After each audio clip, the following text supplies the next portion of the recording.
Please be seated.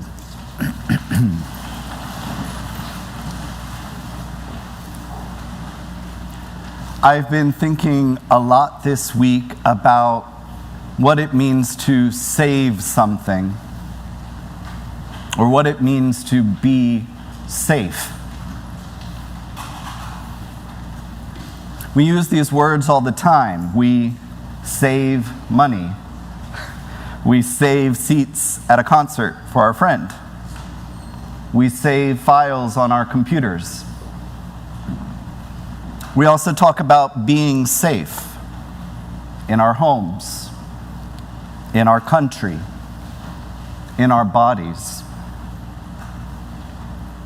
Each of these meanings carries an assumption of danger or loss or something at risk. So being saved means being delivered from or protected from danger or loss or risk.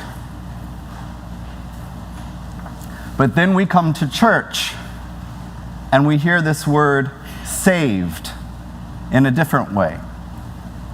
Salvation.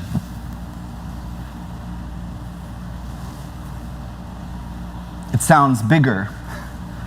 It sounds weightier. And for a lot of people, it's something off in the distance. It's about getting into heaven, saving your soul. It's a future promise, not a present reality. That's how Paul talks about it in today's epistle. We hope for what we do not see. Creation literally groans as we all wait for salvation. But what if salvation isn't just for the future? What if it's happening now? What if being saved isn't about safety at all, but about taking risk?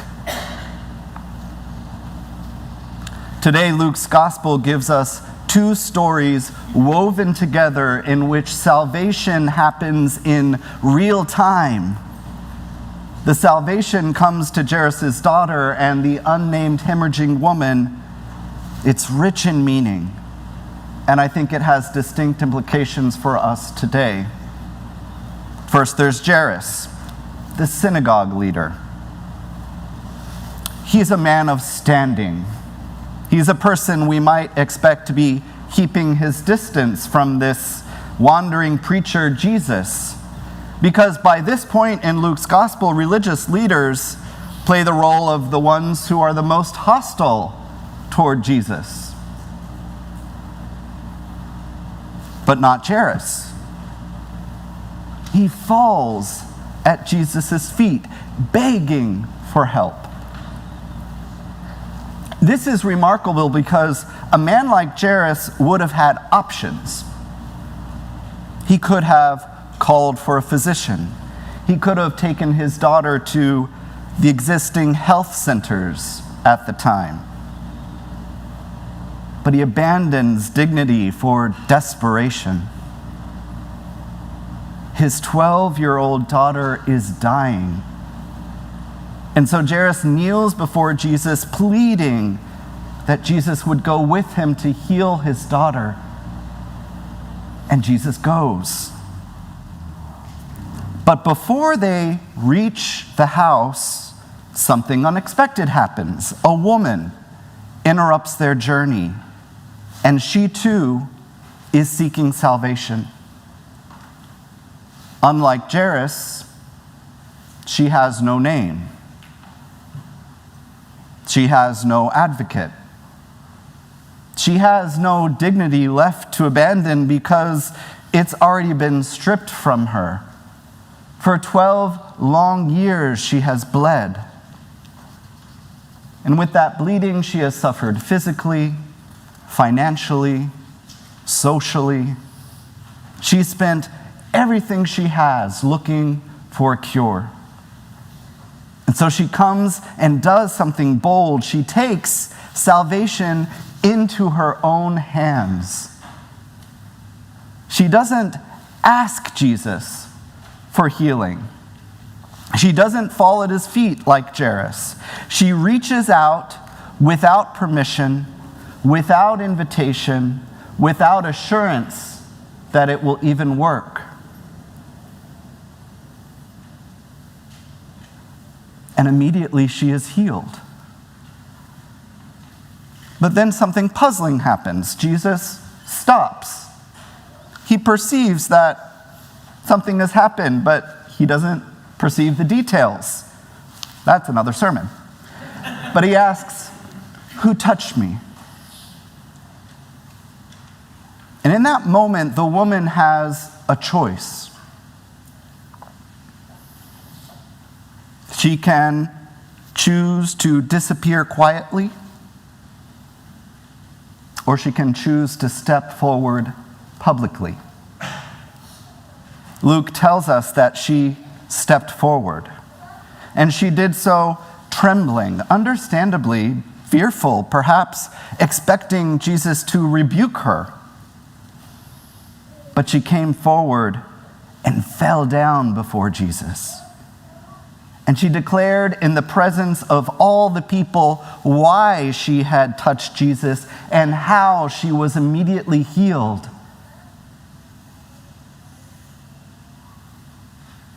In stepping forward, in bowing down, in proclaiming her experience, she becomes the first person in Luke's gospel to proclaim her own salvation.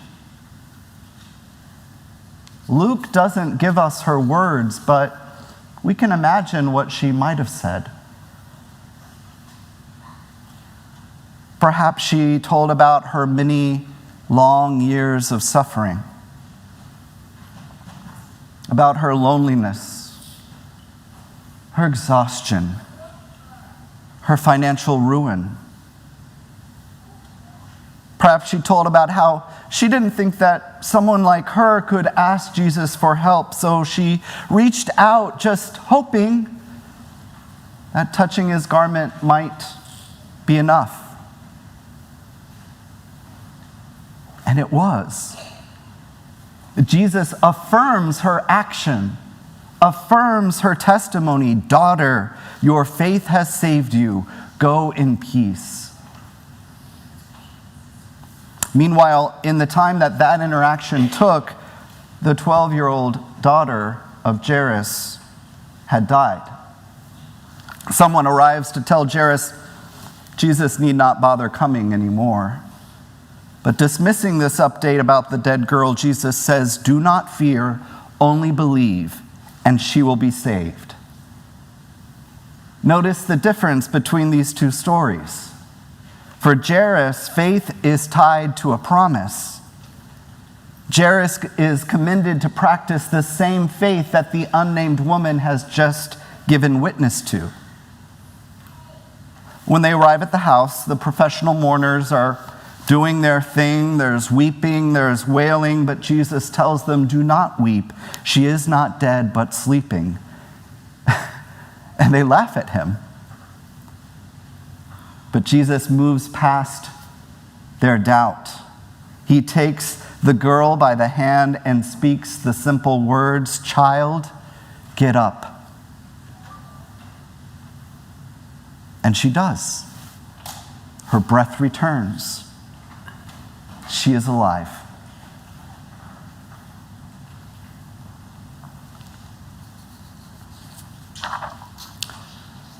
So to go back to the question I started with, what does it mean to be saved? Well, in these two stories, we see what it's not about. It's not about getting into heaven. Salvation is healing. Salvation is restoration. Salvation is being seen, being brought back into community. And we see also that salvation is not always immediate. Some of us are like Jairus, waiting for salvation to come. waiting for healing, waiting for justice, waiting for things to change. So for Jairus, faith is tied to a promise in the future. Do not fear, only believe, and she will be saved. He has to wait. Some of us are like the woman, desperately reaching out for salvation now, risking everything because we don't have time to wait. For the woman, faith is salvation already accomplished. Your faith has saved you. She reaches for salvation now. And all of us live in this tension between the salvation we hope for and the salvation already breaking in. Lent is a time we especially become aware of this tension. We are moving toward the cross, toward the ultimate act of salvation. But salvation didn't begin on Good Friday, nor does it wait for Easter morning. In these stories, we see how Jesus was already saving before the cross. But here's the thing. Salvation is never passive. Neither Jairus nor the woman played it safe.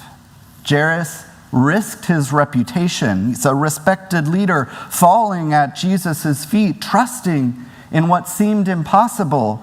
The woman risked rejection. She reached out uninvited, knowing it could cost her everything, and both were saved. What about us?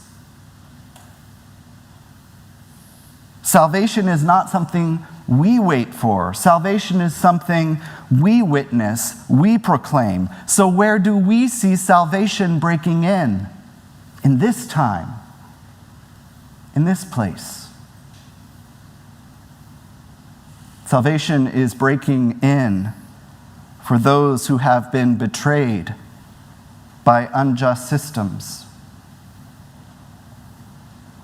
As Bishop Marianne Buddy told federal workers in an online gathering just this past Friday, many are experiencing what she called moral injury,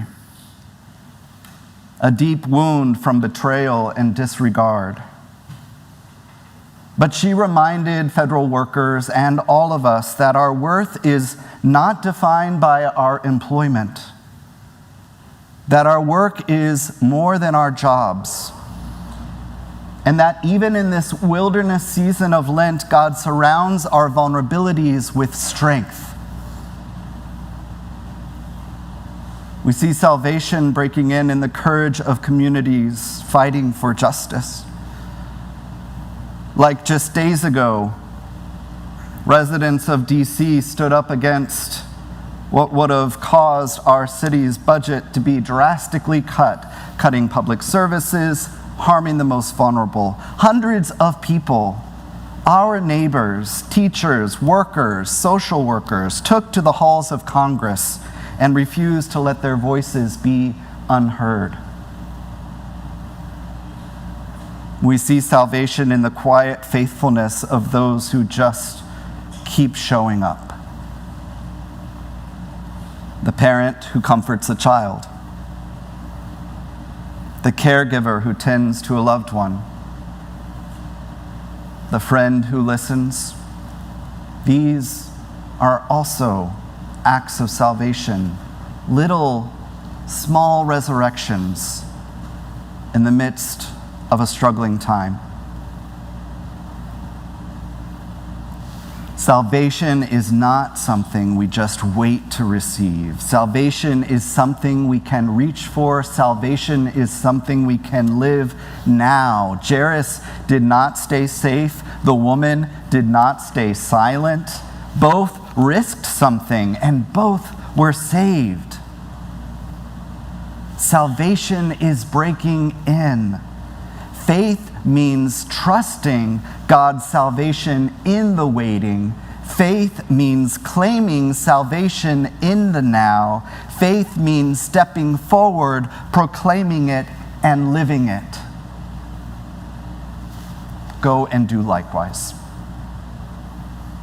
Amen.